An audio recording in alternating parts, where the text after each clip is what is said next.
साथीहरु आज चाहिँ मैले यो सिमिडियम फुलमा यहाँ गाउँमा कसरी पटिङ गर्दो रहेछ भन्ने कुरा देखाउन लागेको।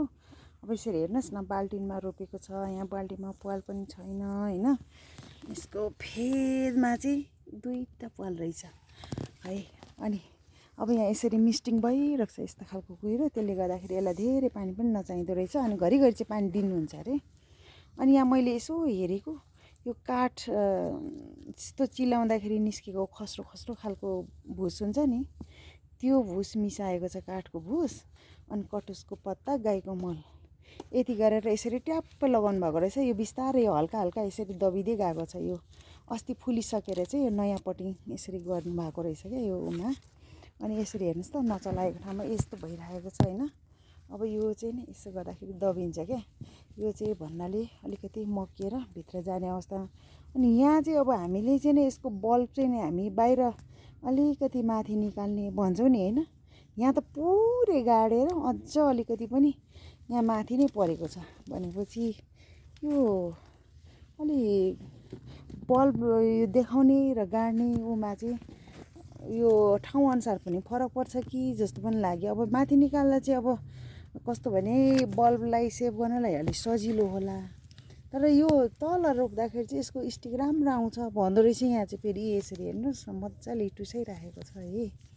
यो अलिकति यसो दबाउँदा दबिने खालको अवस्थामा पुगेपछि यो माटो जस्तो भइसकेको छ यहाँको माटोहरू, यो फुलमा लगाएकोहरू।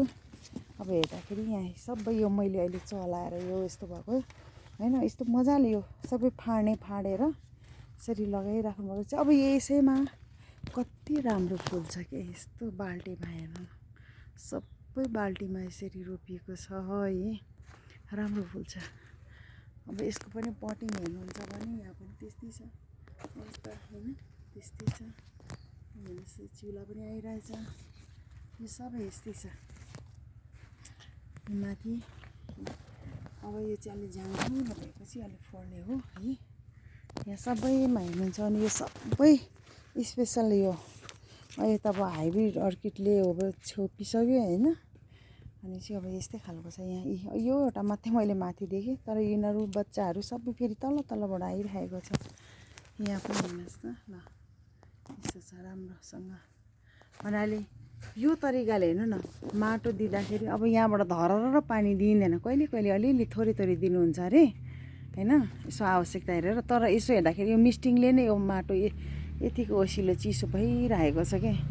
भनेपछि यो खालको चिसोपन चाहिँ भइरहेको छ। अनि यहाँ यसो हेर्दाखेरि अलिअलि कालो कालो जस्तो भए पनि यो रोग होइन, तर यसमा स्केल लागेको मैले देख्दिनँ। अब यसलाई चाहिँ यसरी नै सायद यो खुल्ला मिस्टिङ र पानी धेरै नभएर होला, हावा खेल्ने ठाउँ भएर होला, यसमा स्केल लागेको खासै देख्दिनँ है, छैन। अब हाम्रो उता काठमाडौँतिर चाहिँ खुब हातमा स्केल लाग्छ, एकदम बेला बखत यसलाई पुछ्ने काम र औषधि पानी गरिएन भने चाहिँ खतमै हुन्छ।